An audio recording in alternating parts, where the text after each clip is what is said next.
Assalamualaikum warahmatullahi wabarakatuh. Mohon izin menyesuaikan, izin memperkenalkan diri, nama Taruni Muda Lutfi Dianugrah, notar 2002195, kelas MTJ 1.7, kampus BP2TD Mempawah. Serta dosen pengampu mata kuliah Ekonomi Transportasi, Ibu Rika Marlia, MMTR. Di sini saya akan memaparkan mengenai biaya operasional kendaraan, meliputi komponen biaya tetap dan komponen biaya tidak tetap. Sebelumnya, apa sih biaya operasional kendaraan itu?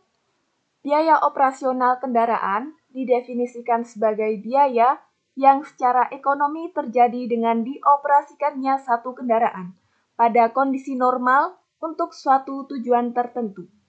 Pengertian biaya ekonomi yang terjadi di sini adalah biaya yang sebenarnya terjadi. Pada komponen tidak tetap, saya mengambil contoh asuransi kendaraan.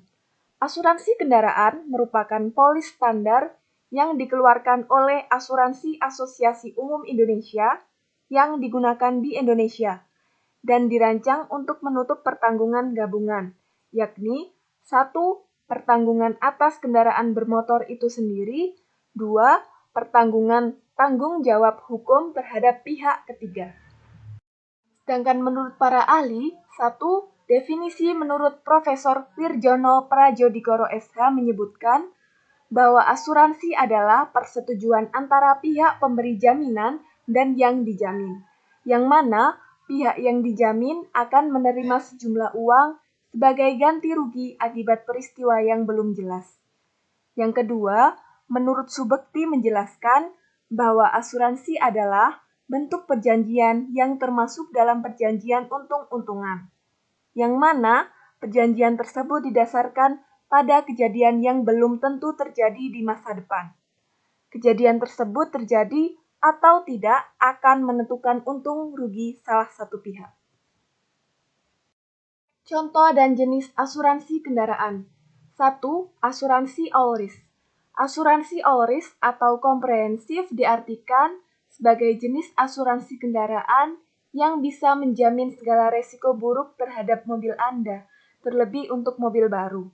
Karena sifat jaminan yang diberikan itu, asuransi all risk bisa melindungi kendaraan Anda mulai dari kerusakan ringan seperti lecet kecil di bodi mobil hingga kerusakan berat dan kehilangan kendaraan.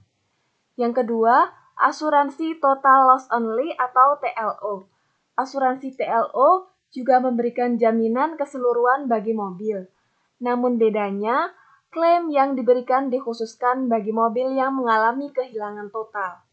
Kehilangan total yang dimaksud di sini adalah apabila terjadi kerusakan sekitar 75% terhadap kendaraan sehingga menyebabkan mobil tak bisa diperbaiki dan bahkan digunakan lagi atau hilang akibat dirampas atau dicuri dengan bukti insiden yang valid dan bisa dipertanggungjawabkan.